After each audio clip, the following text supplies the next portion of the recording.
5 पारायणांची आणि ते पण कंटिन्यू 1 मंथ असं पारायण करणार आहे. तर आता हे मी आता पाठ असा अंथरून घेतला आणि ॲक्च्युली आता असं करणार आहे. तर आता मी सगळ्या स्वामींना वगैरे अभिषेक घातलेलाच आहे तर आज पुन्हा एकदा सुरुवात त्या दिवशी मी तुम्हाला दाखवलेलं आहे, सांगता झालेले आहे, ते मी एक शॉर्ट टाकलेले असं आहे. तर असं स्वच्छ करून वगैरे घेतलं मी आणि आजपासून मी सुरुवात करणार आहे. तर श्री स्वामी समर्थ माझ्या चॅनलमध्ये आपलं स्वागत आहे आणि तुम्ही माझ्या चॅनलला लाईक शेअर सबस्क्राईब नक्की करा. प्लीज आवडले असतील तर व्हिडिओ कमेंट पण करायला विसरू नका आणि तुम्हाला कशाबद्दल व्हिडिओ पाहिजे त्या नक्की कमेंट करा. तर आता मी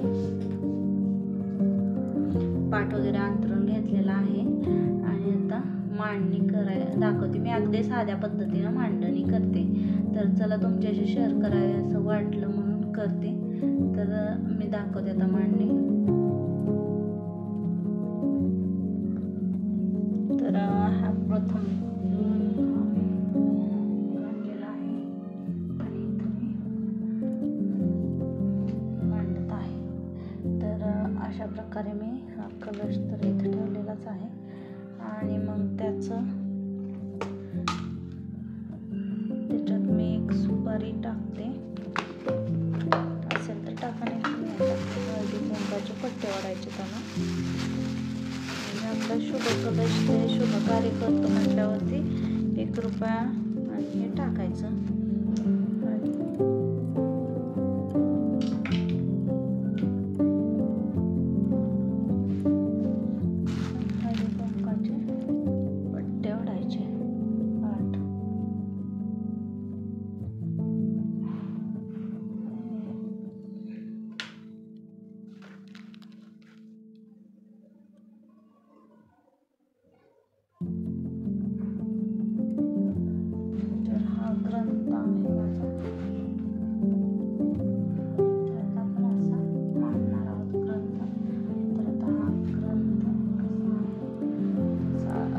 पण ठेवायचा नाहीये, कारण आपण वाचन झाल्यानंतर लगेच असं झाकून कापडाने ठेवला म्हणजे काय ते खराब होत नाही. माझा थोडासा असं म्हणजे मला पण खूप अडचणी आल्या, खूप अडचणी आल्या. पहिल्या स्टार्टिंगला मी पारायण करत होती, ताई दादांनो काय सांगू, माझा हा इथे असं हे झालं, थोडंसं दिव्याला लागलं. मला इतकं वाईट वाटलं तुम्हाला काय सांगू. म्हणजे काहीतरी आपल्या पाठीमागची जर पिढा जर जायची असेल तर गुरुचरित्राचं पारायण खरंच एकदम प्रभावशाली आहे. तर तुम्ही ताई दादांनो नक्की तुम्ही करा.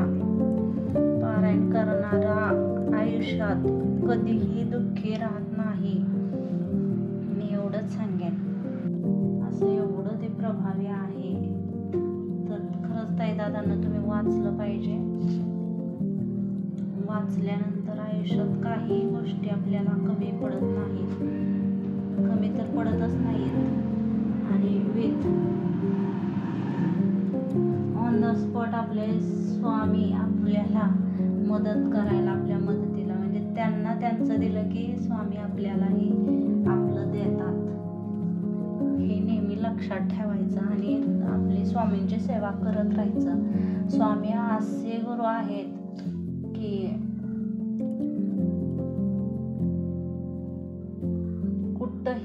कुठंही उभे राहतात स्वामी भक्ती म्हणजे साधी भक्ती नाहीये, ती इतकी म्हणजे पॉवरफुल आणि प्रभावी आहे, पण आपण ती करत नाहीये. आणि आपल्याला पेशन्स मेन महत्त्वाचे नसतात, पेशन्सच नसतात. आजकाल काय झाले, धावपळीच्या युगात पेशन्स हा प्रकारच नाहीये माणसामध्ये. म्हणजे माणसाला लगेच जलद वाटतं, पण कुठलंही जलद भेटत नसतं आपल्याला. ते कुठल्या रूपाने येत असतं, त्यासाठी आपण पेशन्स ठेवणे महत्त्वाचं असतं. मी अगदी अशी साधी आणि सोपी मांडणी करते. तर गुरुदत्तांचा फोटो एक कलश, मंगल कलश म्हणून ठेवते. घंटी माझ्याकडं नाही आहे, पण आता लवकरच मी पण आता घेणार आहे. तर आपले हे गुरुदत्तांचा फोटो आहे माझ्याकडे. तर त्यांचे श्वान वगैरे असे छान म्हणजे फोटोत असतातच, मला असं आवडतं. तर तो फोटो मी घेतला.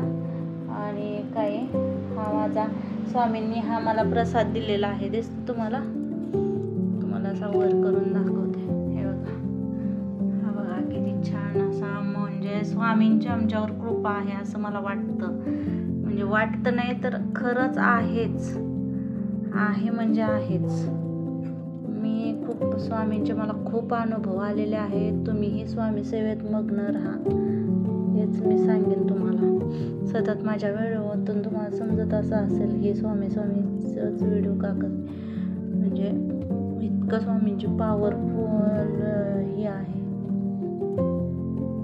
आणि काय नाही हो, स्वामीला काही लागत नाही आहे. स्वामींना फक्त नामस्मरण खूप महत्त्वाचं आहे स्वामींचं.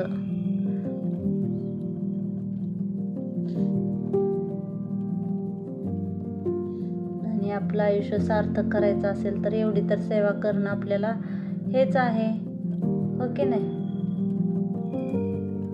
तर मग तुम्हीही करून घ्या सेवा. आणि गुरुचरित्राचं पारायण आयुष्यात एकदा तरी, मी म्हणेन आयुष्यात आपल्याला हा मनुष्य जन्म मिळालाय म्हटल्यावर आयुष्यात तुम्ही एकदा तरी वर्षातून एकदाच पारायण तरी करावं असं मला तर वाटतं. मग तुम्ही करायचं नाही तुम्ही ठरवा, मी तर तुम्हाला अवश्य सांगेन की तुम्ही कराच.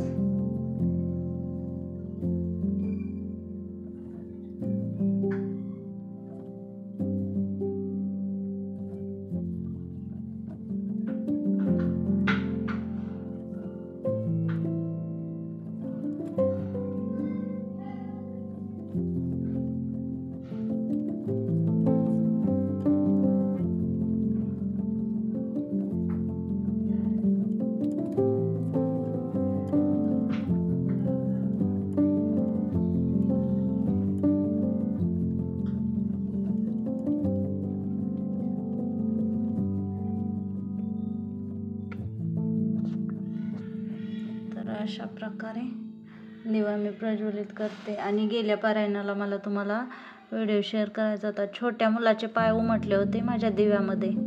स्वामींनी साक्षात मला चमत्कार म्हणजे दर्शनच दिलं स्वामींनी. मी खूप स्वामींना म्हणत होते की दर्शन द्या स्वामी, दर्शन द्या.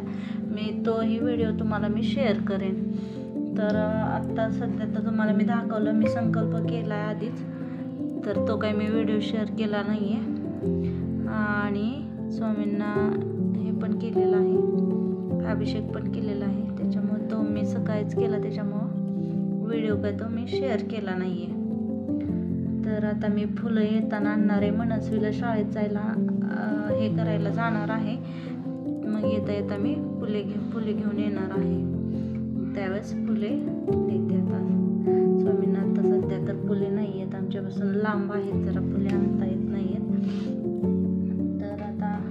छोटा पण बेबी आहे, त्याच्यामुळे मला होत नाही आहे जाणं. तर आता श्री स्वामी समर्थ तुम्हाला गुरुचरित्राचं महत्त्व सांगितलं आहे. तर तुम्हाला मी आता पुढं वाचन कसं करायचं तेही सांगणार आहे. मांडणी तर पाहिली.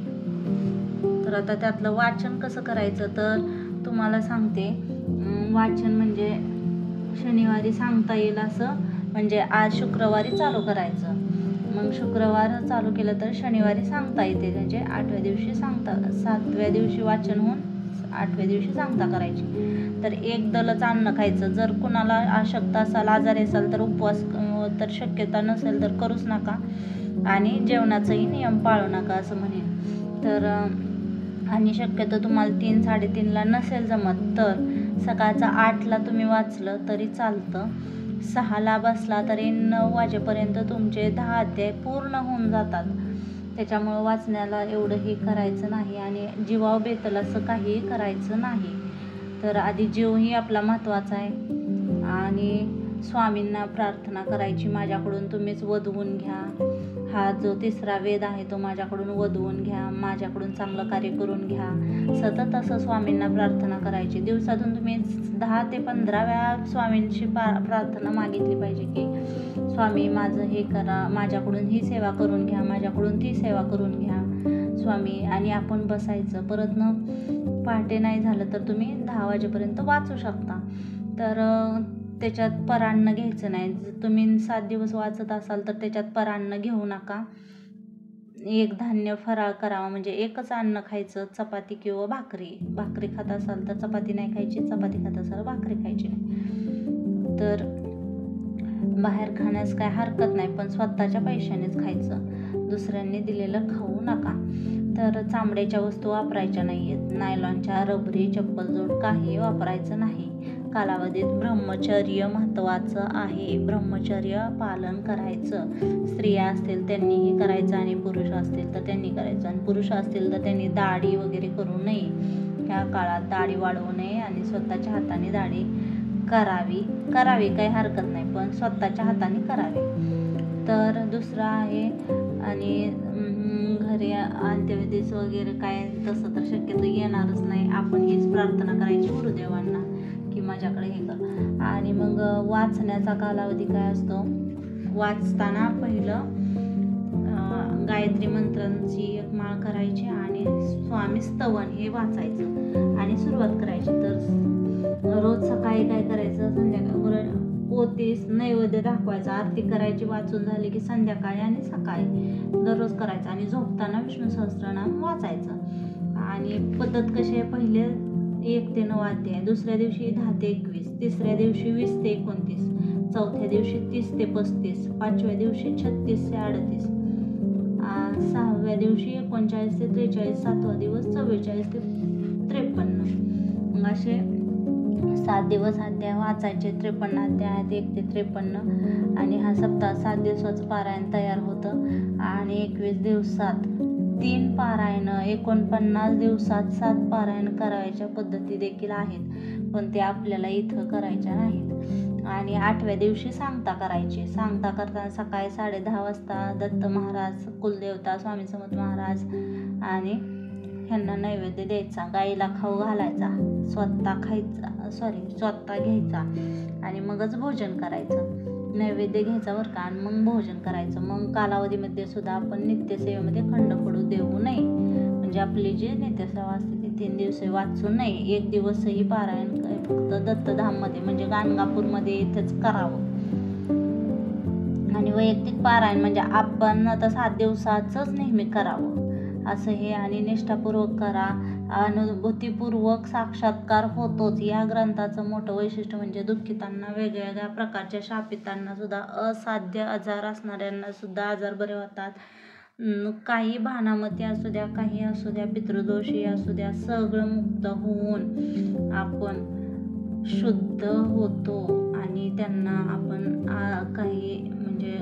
काही असू द्या सगळं जातं. आणि म्हणून आपण ते पारायण करण्याची खरंच खूप गरज आहे आणि करावे असं मी तर म्हणेन.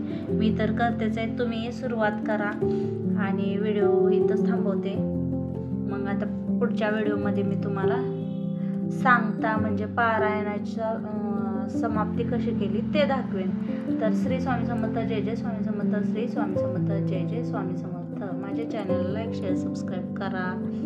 श्री स्वामी समर्थ.